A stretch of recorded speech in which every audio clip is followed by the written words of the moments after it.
ഓം ശ്രീ മഹാദേവേ നമ. ശ്രീ ലളിതാ സഹസ്രനാമ സ്തോത്രം 90 ആണ് ഇന്ന് നമ്മൾ നോക്കുന്നത്. 416 നാമം തുടങ്ങുന്നു. ചിച്ഛക്തി ചേതനാരൂപ ജഡശക്തിർ ജഡാത്മിക ഗായത്രി വ്യാഹൃതി സന്ധ്യ ദ്വിജവൃന്ദ നിഷേവിത. ചിത് ശക്തി, ചിച്ഛക്തി എന്ന് പറഞ്ഞാൽ ചിത് പ്ലസ് ശക്തി, ചിച്ഛക്തി ജ്ഞാനം അഥവാ ചൈതന്യം തന്നെ ശക്തിയായി രൂപപ്പെട്ടവൾ എന്നാണ് അതിൻ്റെ അർത്ഥം. അങ്ങനെ അവിദ്യാ നിവാരകത്വ രൂപം സാമർഥ്യം ചൈതന്യ പരപര്യായം വാ ചിച്ഛക്തി. ചിച്ഛക്തിയെക്കുറിച്ച് സൗഭാഗ്യ ഭാസ്കരത്തിൽ പറയുന്നതാണ് ആ വാക്കിൻ്റെ. ചിത് പ്ലസ് ശക്തി എന്നാണ് അത് പിരിച്ചു പറയുന്നത്, ചിച്ഛക്തി. അപ്പോൾ എന്താണ്? അവിദ്യ നിവാരകത്വ രൂപം സാമർഥ്യം ചൈതന്യ പരപര്യായം വാ ചിച്ഛക്തി എന്ന് പറയുന്നു സൗഭാഗ്യ ഭാസ്കരത്തിൽ.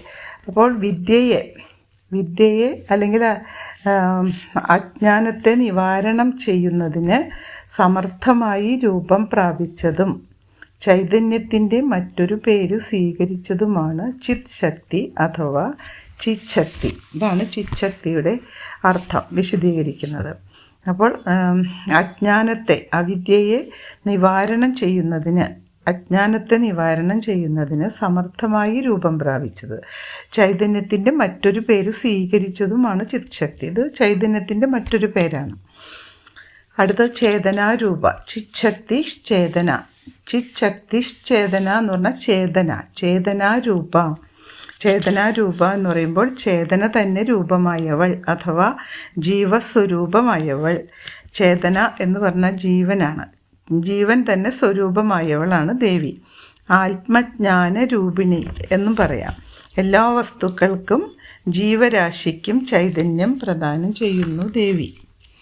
ജഡാനാം, അത് ജഡമായ വസ്തുക്കളെക്കുറിച്ച്. ജഡാനാം ചൈതന്യ സ്തബക മകരന്ദ ശ്രുതിധരി.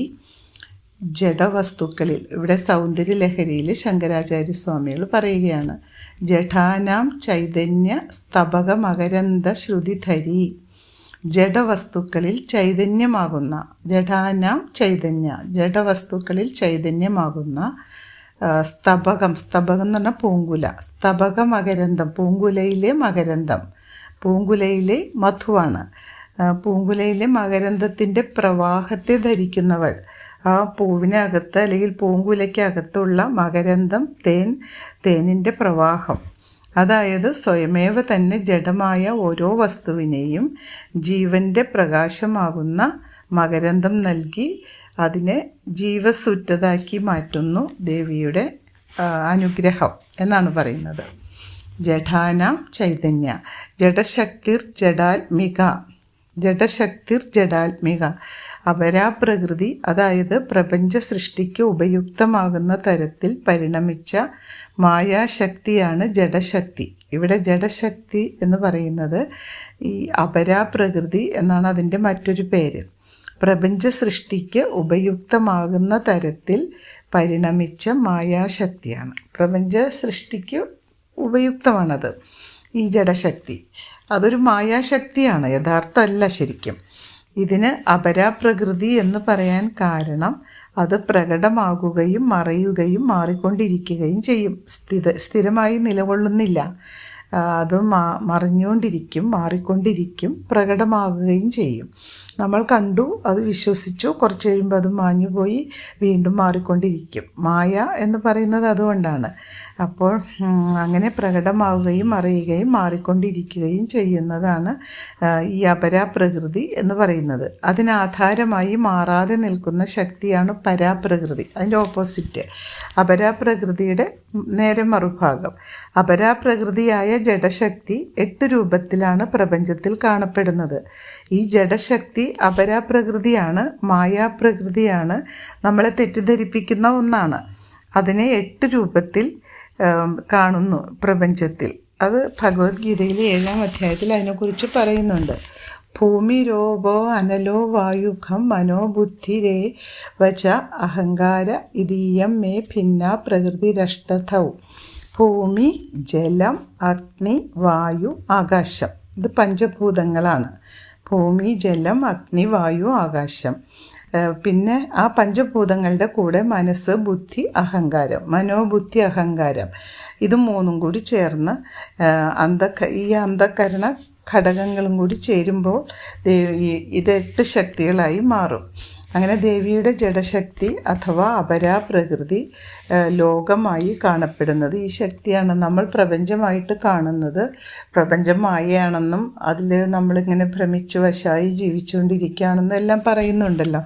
അപ്പോൾ ആ മായാലോകം നമ്മുടെ മുന്നിൽ കാണപ്പെടുന്നത് ഇതാണ്. ഇത് ദേവിയുടെ ഈ ജഡശക്തി അല്ലെങ്കിൽ അപരാപ്രകൃതി, അതിനെ ലോകമായിട്ട് നമ്മൾ കാണുന്നു ഈ ശക്തിയെ. അപ്പോൾ ജഡശക്തി. അടുത്തത് ജഡാത്മിക, ജഡത്തിൻ്റെ സ്വരൂപം തന്നെ ആയവൾ. ജഡമെന്ന് വിശേഷിപ്പിക്കാൻ കാരണം ഈ പ്രപഞ്ച വസ്തുക്കൾ ഉണ്ടാകുകയും മാറിക്കൊണ്ടിരിക്കുകയും മറയുകയും ചെയ്യുന്നവയാണ് എന്നതാണ്. അതുകൊണ്ടാണ് ഇതിനെല്ലാം ജഡം ജഡം എന്ന് പറയുന്നത്. എല്ലാം മറിഞ്ഞും മാറിക്കൊണ്ടിരിക്കും. മായയുടെ ശക്തിയാണ് ഇവിടെ കാണുന്നത്. ദേവിയുടെ മായാശക്തിയാണ് ഇവയെ ഈ രൂപത്തിലും ഭാവത്തിലും ഉള്ളവയാക്കി കാണിക്കുന്നത്. അപ്പോൾ ജഡശക്തി ജഡാത്മിക. പിന്നെയോ ഗായത്രി വ്യാഹൃതി സന്ധ്യ. അടുത്തത് ഗായത്രി വ്യാഹൃതി സന്ധ്യ. ഗായത്രി മന്ത്രത്തിൻ്റെ സ്വരൂപമാർന്നവൾ. പ്രധാനമായി ഗായത്രി എന്ന വാക്കിൻ്റെ അർത്ഥമാണ് ഗായത്രി മന്ത്രത്തിൻ്റെ സ്വരൂപമാർന്നവൾ. പ്രധാനമായി സവിതാവായ ആദിത്യനെ സ്തുതിക്കുന്നതാണ് ഈ മന്ത്രം. ഗായന്തം ത്രായതേ യസ്മാത് ഗായത്രി തേന കഥ്യതേ. ഗാനം ചെയ്യുന്നവരെ സംസാര ദുഃഖത്തിൽ നിന്ന് രക്ഷപ്പെടുത്തുന്നു എന്നതിനാലാണ് ഗായത്രി എന്ന് പറയപ്പെടുന്നത്. ഗായത്രിയുടെ ശ്ലോകം: ഓം ഭൂർഭുവസ്വഃ തത്സവിതുർവരേണ്യം ഭർഗോ ദേവസ്യ ധീമഹി ധിയോ യോ ന പ്രചോദയാത്. ഇതാണ് ഗായത്രി മന്ത്രം. ആ ഗായത്രി മന്ത്രം, ഗായത്രിയെക്കുറിച്ച് പറയുന്നത് വേദമാതാവാണ്. വേദങ്ങളുടെ മാതാവാണ് ഗായത്രി. അപ്പോൾ ഗായത്രിയുടെ ആ മന്ത്രം വ്യാഹൃതി സന്ധ്യ, ഉച്ചാരണ രൂപത്തിൽ സ്ഥിതി ചെയ്യുന്നവൾ. ഈ ഗായത്രി മന്ത്രം ഉച്ചാരണ രൂപത്തിൽ ദേവി അതിൽ സ്ഥിതി ചെയ്യുന്നു. വ്യവഹാര സ്വരൂപിണി, ഭാഷണരൂപിണി എന്നൊക്കെ നമുക്ക് പറയാം. വ്യാഹൃതി എന്ന വാക്കിന് അങ്ങനെ അർത്ഥം പറയാം. അപ്പോൾ ഗായത്രി വ്യാഹൃതി സന്ധ്യ എന്നാണ് അതിനെക്കുറിച്ച് ഒറ്റ വാചകമായിട്ട് പറയുന്നത്. ഉച്ചാരണ രൂപത്തിൽ സ്ഥിതി ചെയ്യുന്നവൾ, വ്യവഹാര സ്വരൂപിണിയായി ഭാഷാരൂപിണിയായി സ്ഥിതി ചെയ്യുന്നവളാണ് ദേവി.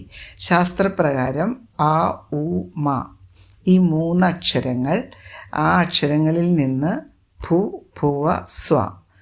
ഓം ഭൂർ ഭുവ സ്വ എന്ന് പറയുന്നത് ഭുർ ഭുവ സ്വ എന്നീ വ്യാഹൃതികൾ ഉണ്ടായി. ഇപ്പോൾ വ്യാഹൃതി എന്ന് പറയുമ്പോൾ ആ ഉച്ചാരണ രൂപത്തിൽ സ്ഥിതി ചെയ്യുന്നതാണ്. അങ്ങനെ ഇതിൽ നിന്ന് വ്യാഹൃതികളുണ്ടായി. വേദങ്ങളിൽ നിന്ന് പ്രജാപതി കറന്നെടുത്ത സത്താണ് ഈ 3 വ്യാഹൃതികളിൽ ഉള്ളത് എന്നാണ് ശാസ്ത്രം. ഈ മന്ത്രശബ്ദങ്ങളുടെ രൂപം ധരിച്ചവളാണ്. ഇവിടെ ദേവിയുടെ വിശേഷണം പറയാനാണ് ഇത് കൊണ്ടുവന്നത്. ഈ മന്ത്രശബ്ദങ്ങളുടെ രൂപം ധരിച്ചവളാണ്. ആ മന്ത്രത്തിൻ്റെ ആകെ തുകയാണ് ദേവി എന്ന് നമുക്ക് പറയാം. വ്യാഹൃതി സന്ധ്യ എന്ന് പറഞ്ഞാൽ സന്ധ്യ ബ്രഹ്മാവിൻ്റെ മാനസപുത്രിയാണ്. ആ സന്ധ്യയുടെ രൂപത്തിലുള്ളവൾ ദേവി. ബ്രഹ്മാവിൻ്റെ മാനസപുത്രിയായ സന്ധ്യയുടെ രൂപത്തിലുള്ളവൾ ദേവിയാണ്. സായം സന്ധ്യ, പ്രാതസന്ധ്യ, ഇങ്ങനെ സന്ധ്യ 2 സന്ധ്യയുണ്ട്. ആ സന്ധ്യാവന്ദനങ്ങൾ സ്വീകരിക്കുന്നത് സന്ധ്യാരൂപത്തിലുള്ള ദേവിയത്രേ. അതുകൊണ്ടാണ് ദേവിയെ ഈ വ്യാഹൃതി സന്ധ്യ എന്ന് ഗായത്രി വ്യാഹൃതി സന്ധ്യ, ഗായത്രിയുടെ രൂപം ധരിച്ചവളാണ്. ആ വ്യാഹൃതി തന്നെ ദേവിയാണ്. അതുപോലെ തന്നെ സന്ധ്യ ദേവിയാണ്. ആദിത്യൻ്റെ അവിഛിന്നമായ ചൈതന്യത്തിനും ജീവാത്മാവിനും തമ്മിലുള്ള അഭേദഭാവനയാണ് സന്ധ്യ എന്നും അഭിപ്രായമുണ്ട്. സൂര്യൻ്റെയും സൂര്യൻ്റെ ആ ഖണ്ഡിക്കാൻ വയ്യാത്ത പ്രകാശരശ്മി, ആ ചൈതന്യത്തിനും ജീവാത്മാവിനും തമ്മിൽ ഒരു അഭേദമായ ബന്ധമുണ്ട്. ആ ബന്ധമാണ് സന്ധ്യ എന്നും പറയുന്നു. അതിനെ രണ്ടിനെയും ബന്ധിപ്പിക്കുന്ന ഒന്നാണ് സന്ധ്യ. സന്ധ്യാവേളയിൽ ബ്രഹ്മസ്വരൂപിണിയായ ദേവിയെ സൂര്യനിൽ ഭാവന ചെയ്തുകൊണ്ട് ധ്യാനിക്കണം.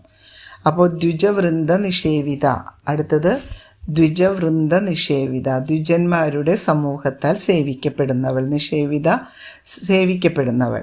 വേദാധ്യയനം ചെയ്തവരും സത്വഗുണമൂർത്തികളുമാണ് ദ്വിജന്മാർ.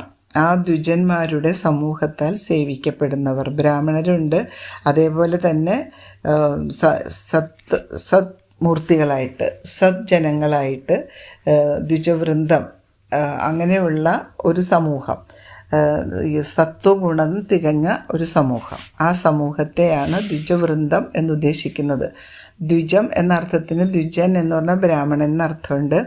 പിന്നെ അതോടൊപ്പം പക്ഷി സമൂഹം എന്ന് ഒരർത്ഥമുണ്ട് ദ്വിജവൃന്ദം എന്ന് പറയുമ്പോൾ. അതായത് 2 ജന്മമുള്ളവരാണ് പക്ഷികൾ. ആദ്യം മുട്ടയാകും, പിന്നീട് കുഞ്ഞു പക്ഷിയാകും. 2 ജന്മം. പകൽ മുഴുവൻ പറന്ന് തളർന്ന പക്ഷികൾ സന്ധ്യാകാലത്ത് ചിറകൊതുക്കി കൂടുകളിൽ അഭയം പ്രാപിക്കുന്നത് പോലെ സകല ജീവാത്മാക്കളും സ്വന്തം കർമ്മമണ്ഡലത്തിൽ ജീവിച്ച് ജീവിതാന്ത്യത്തിൽ പരാശക്തിയായ ദേവിയിൽ വിലയം പ്രാപിക്കുന്നു. ദേവി ആ പക്ഷികൾക്ക് കൂടായി മാറുന്നത് പോലെ എല്ലാ ജീവജാലങ്ങൾക്കും ഒടുവിൽ ചെന്ന് അഭയം തേടുന്ന ഒരു അഭയസ്ഥാനമായി പരാശക്തിയായ ദേവി കുടികൊള്ളുന്നു. ആ ദേവിയിൽ ലയം പ്രാപിക്കുന്നു ജീവാത്മാക്കൾ എന്നാണ് ഇവിടെ പറയുന്നത്. അടുത്ത ശ്ലോകം പിന്നീട്. ഓം ശ്രീ മഹാദേവി.